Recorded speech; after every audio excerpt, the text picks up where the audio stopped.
ఉపదేశ సారం టాక్ 31. ఇక రాను సత్యము తప్ప ఇక వేరే ఏది చెప్పబడదు రమణ మహర్షి ద్వారా. నిన్నటి శ్లోకంలో లేదా అంతకుముందు శ్లోకాల్లో మనం క్రోనలాజికల్గా చూస్తే ఈ విషయం మనకు తెలుస్తుంది. అసలు జ్ఞానం లేదు, అజ్ఞానం లేదు, వీటి రెండింటికి అతీతంగా నిజమైన జ్ఞానం ఉంది.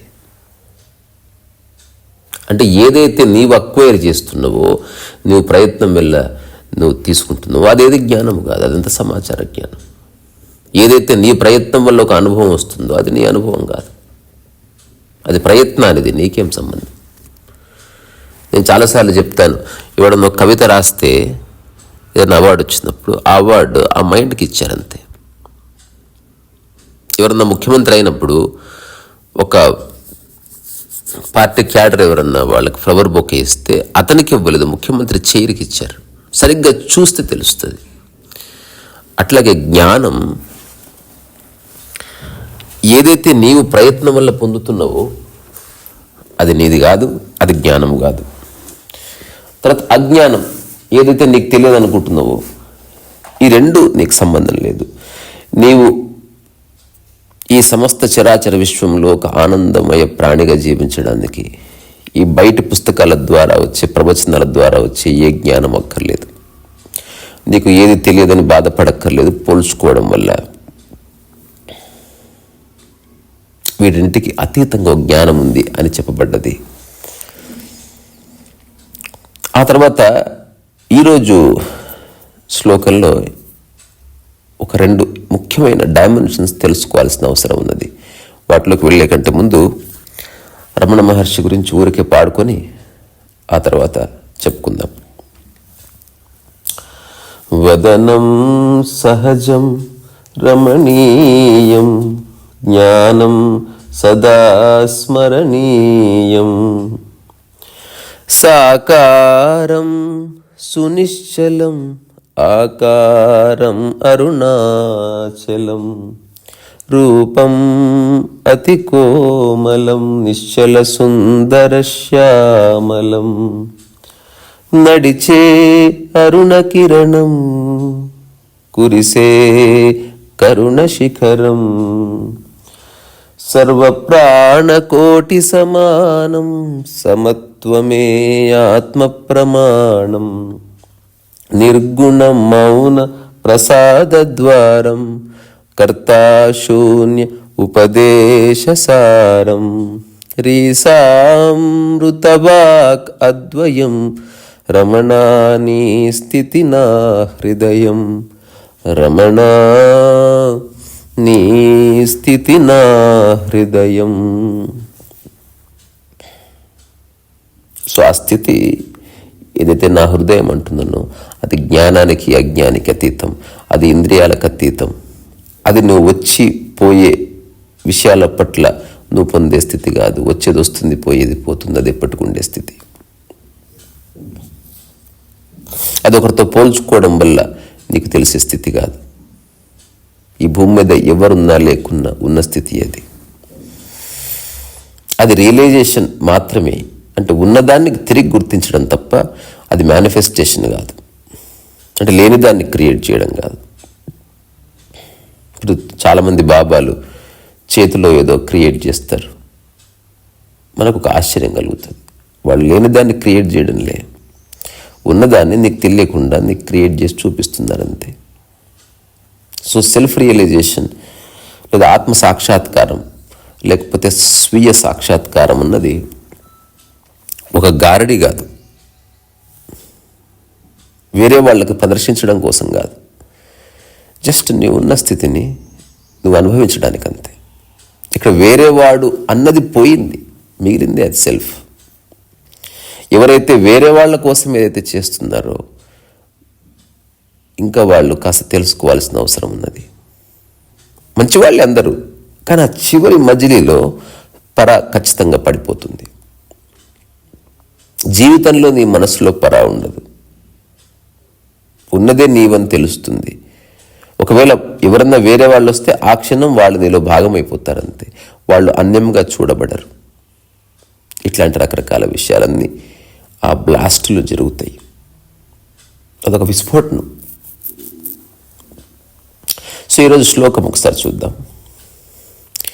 కిం స్వరూపమీ త్యాత్మదర్శనే అవ్యయా భవ పూర్ణచిత్ సుఖం. అంటే ఎప్పుడైతే తన నిజ స్వరూపాన్ని దర్శించబడ్డదో అది ఆది అంతాలు లేని ఒక పూర్ణ సచ్చిదానందం అని తెలుసుకోబడుతుంది. నా దగ్గరికి చాలామంది వచ్చినప్పుడు ఈ చిన్న ప్రశ్న అడుగుతారు పునర్జన్మ గురించి. నేను చెప్పేది పుస్తకాల్లో, ఇప్పుడు నేను చెప్పేది మీకు నచ్చడం కోసం అడుగుతున్నారా, మీకు నచ్చిన జవాబు కోసం వెతుకుతున్నారా, లేకపోతే సత్యము కావాలని అడుగుతాను ఎవరినైనా. చాలామంది శిష్యులు లేకపోతే భక్తులు ఓ గురువుని ఎంచుకోవడానికి కారణం వీళ్ళకి నచ్చినట్టు ఆయన ఉన్నాడని. అది కాదు ప్రమాణం. నీకు నచ్చడానికి నచ్చకపోవడానికి అతీతంగా సత్యం ఉన్నది. సో నా దగ్గరకు వచ్చిన అందరినీ అడుగుతాను నేను. సో చాలామంది అడిగే ప్రశ్న, మరి పునర్జన్మ ఉంటుందా అని అడుగుతారు. నేను అంటాను ఉండదు అంటాను. అంత ఖచ్చితంగా ఎలా చెప్పగలరు అంటే, జన్మ ఉంటే కదా పునర్జన్మ ఉండేది. నువ్వు సరిగ్గా చూస్తే నువ్వు ఎప్పుడు జన్మ తీసుకుందే లేదు. ఇదొక నిరంతర కొనసాగింపు. నేను దానికి మన వీడియోస్లో కూడా చాలా విషయాలు చెప్పున్నాను, ఇప్పుడు అది చెప్పలేను. ఇదొక నిరంతర కొనసాగింపు. ఇప్పుడు నువ్వు చిన్నగా ఉన్నప్పుడు ఒక చిన్న పిల్లవాడిలా ఉన్నావు, గర్భస్థ శిశువుగా ఉన్నావు, యవ్వనంలో మరొకలా ఉన్నావు. అంటే ఫిజికల్ రియాలిటీ మారుతుంది. అట్లాగే నువ్వు మరణిస్తావు. ఆ టైంలో బాడీ అంతా శుష్కించిపోయి ఉంటుంది. పూర్తిగా మరణించిన తర్వాత నీ శరీరంలో కొన్ని పురుగులు మొలుస్తాయి. అది కూడా ఒక శరీరమే కదా. సో శరీరం కంటిన్యూ అవుతూనే ఉంది. రెండవది మెమరీ అనేది, నువ్వు ఈ జన్మలో నీ ఇంద్రియాలని వాడి చేసుకున్నావు కాబట్టి మెమరీకి జన్మలకి ఏ సంబంధం లేదు. ఎవరెవరైతే క్లెయిమ్ చేస్తున్నారో ఒక వ్యక్తికి నెక్స్ట్ జన్మ తీసుకున్నాడు, అతనికి కొంత గుర్తుంది, కొంత గుర్తుంటే తిరిగి మళ్ళీ జన్మ తీసుకొని పూర్తిగా గుర్తు చేసుకొని రావాలి. మనం ఆశ్చర్యపోవడం మానేయాలి. సో అలాంటివి ఏమీ లేవు. ఉన్నా కూడా మనం కేర్ చేయొద్దు దాన్ని. సరే ఎన్నిసార్లు నువ్వు సరే మళ్ళీ వచ్చావో, వచ్చి లాస్ట్ టైం ఏవైతే పనులు చేయలేదో అవి పూర్తి చేయని చెప్పాలంతే. అంతేగాని ఆశ్చర్యపడు. ఎప్పుడైతే సమాజం అంతా ఆశ్చర్యపోతుందో ఆ ఎదుటి వ్యక్తికి ఒక్కెక్కిస్తుంది. ఇప్పుడు ఎవడన్నా ఒక అవార్డు తెచ్చుకుంటాడు, ఎవరు పట్టించుకోలేదనుకో, ఎవరు గుర్తింపు నేయలేదనుకో, వాడికి అవార్డు మీద ఇంట్రెస్ట్ పోతుంది. సో చాలామంది ప్రయత్నం చేసేది ఎదుటి వ్యక్తి చేతిలో, ఎదుటి వ్యక్తి గుర్తించాలని, ఈ సమాజం గుర్తించాలని. ఎందుకు? నీ యొక్క స్వస్వరూపం నీకు తెలియదు. నువ్వు ఎంతసేపు వేరే వాళ్ళ మాయలోనే పడున్నావు. సో ఈ శ్లోకం దాని తాత్పర్యంలోకి వెళ్ళే కంటే ముందు ఆధ్యాత్మిక ప్రయాణంలో ఒక 2 మజిలీలు ఉంటాయి. ఒకటి స్పిరిచువల్ అవేకనింగ్ అని చెప్తారు, అంటే ఆధ్యాత్మికపరమైన ఒక మేల్కొల్పు. ఆధ్యాత్మికపరమైన మేల్కొల్పు అంటే ఏమిటంటే ఏదేది నీవు కాదు తెలుసుకోవడం అంతే. ఇది నేతి కాన్సెప్ట్కి సంబంధించింది. అంటే నేను శరీరాన్ని కాదు, నేను మనసును కాదు, ఈ ఆస్తి నేను కాదు, ఈ కారు నేను కాదు, ప్రాణాన్ని కాదు, శూన్యాన్ని కాదు, నేను రక్తమాంసాలని కాదు, నేను మెమరీని కాదు, నేను జ్ఞాపకాలని కాదు, నేను ధారణని కాదు. సో నేను సక్సెస్ని కాదు, నేను ఫెయిల్యూర్ని కాదు, నేను ఈ ఊరివాడిని కాదు. ఇట్లా ఏవేవి నీవు కాదో తెలిసిపోతుంది అంతే. ఇదొక స్థితి, ఇదొక స్పిరిచువల్ అవేకనింగ్. హఠాత్తుగా నువ్వు మేల్కొని తెలుసుకున్నావేవి నేను కాదని. రెండవది ఏమిటి? ఒక రియలైజేషన్, సెల్ఫ్ రియలైజేషన్. నిజానికి ఈ వర్డ్, ఈ ఫ్రేజ్ తప్పు. సెల్ఫ్ రియలైజేషన్ నిజానికి when there is realisation there is self. అంతేగాని సెల్ఫ్ రియలైజ్ అవ్వడం ఏమి ఉండదు. రియలైజేషనే సెల్ఫ్ అంతే. సో ఏదైతే తెలుసుకోవాలనుకుంటుందో అదే స్వయంగా తెలుసుకోబడ్డది తప్ప తెలుసుకునేది ప్రత్యేకంగా ఏం లేదని తెలుస్తుంది. ఇది కాస్త కాంప్లెక్స్ ఉన్నట్టు అనిపిస్తుంది, నిజానికి అంత కాంప్లెక్స్ ఏమి కాదు. సో మొదటిది స్పిరిచువల్ అవేకనింగ్, ఏదేది నువ్వు కాదో తెలిసిపోయింది. ఆ తర్వాత రెండవది రియలైజేషన్ కలిగింది. ఏది నీవో అది కనిపిస్తుంది అందరికీ. అంటే నీవు ఆనందం అయితే ఆనందం కనిపిస్తుంది అంతే. అది క్లియర్, ప్రస్ఫుటంగా, అది ఇంకెప్పటికీ మారదు. అదే సత్యం అన్నమాట. రమణ మహర్షి ఉన్నాడు అనుకో, నువ్వు ఎప్పుడు వెళ్ళినా, పొద్దున్న వెళ్ళినా, మధ్యాహ్నం వెళ్ళినా అతని స్థితిలో ఏ మార్పు ఉండదు. ఇది నాకు కూడా నేను అప్లై చేసుకొని చెప్తున్నా, తప్పేం లేదు. సత్యం ఇలాగే ఉంటుంది, చెప్పేసేయాలి. 2009 నుంచి నా స్థితిలో ఏ మార్పు లేదు. వచ్చేది వస్తుంది, పోయేది పోతుంది. ఎవరి కోసం ఎదురు చూడడం లేదు. దేని మీద ఏ కాంప్లైంట్స్ లేవు, సాధించేది లేదు, కోల్పోయేది లేదు. ఏది ఉందో అది ఉంది, ఏది ఉందో అది పరిపూర్ణంగా అనుభవించబడుతుంది. ఎవరు నా వాళ్ళు కాదు, అందరూ నా వాళ్ళే. ఏ పని గొప్పది కాదు, ఏ పని తుచ్చమైంది కాదు. అన్ని పనులు సమాన శ్రద్ధలోనే చేయబడతాయి. సమత్వం ఆత్మ ప్రమాణం, సర్వ ప్రాణకోటి సమానం. అది ఊరికి ఏదో రాసింది కాదు. ఒక సహజ సరళమైన ఒక నిరంతరత ఎస్టాబ్లిష్ అవుతుంది. దాంతోపాటు ఒక షరతులు లేని ఒక సమత్వం ఎస్టాబ్లిష్ అవుతుంది. అది ఉంది. అది దాన్ని దించి ఎట్లా ఒక్కసారి అది రియల్గా ఒరిజినేట్ అయిన తర్వాత you cannot escape from it. So spiritual awakening అంటే ఏది నువ్వు కాదో తెలుసుకోవడం, తెలిసిపోయింది. ఆ తర్వాత రియలైజేషన్ అంటే ఏది నీవో అది ప్రస్ఫుటంగా కనిపిస్తుంది.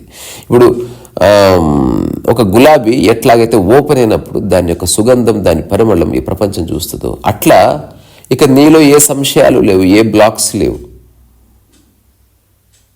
అందుకే ఒక స్పిరిచువల్ బీయింగ్ వాడు అన్నం తినొచ్చు, తినకపోవచ్చు, లేకపోతే వాడు ఫిట్గా ఉండొచ్చు, ఉండకపోవచ్చు, లేకపోతే బట్టలు వేసుకోవచ్చు, వేసుకోకపోవచ్చు, కానీ ఒక రేడియన్స్ ఉంటుంది. అది ఎందుకు ఉంటుంది? లోపల క్లీన్ ఉంది స్లేట్. సో ఆ నేను అన్న ఒరిజినల్ నేను ఏమిటంటే అసలు ద్వైతము డిసప్పేర్ అయిపోయిన స్థితి. ఆ తర్వాత ఇంద్రియాల యొక్క మాయని దాటిన స్థితి, ఒక నిరంతర సమశ్రద్ధని వాళ్ళు అనుభవిస్తున్న స్థితి, ఒక సహజంగా శరీరం మనస్సులు మధ్యన ఒక యూనిటీ ఏర్పడ్డ స్థితి, తద్వారా కాలం మరిచిపోబడ్డ స్థితి. That is self.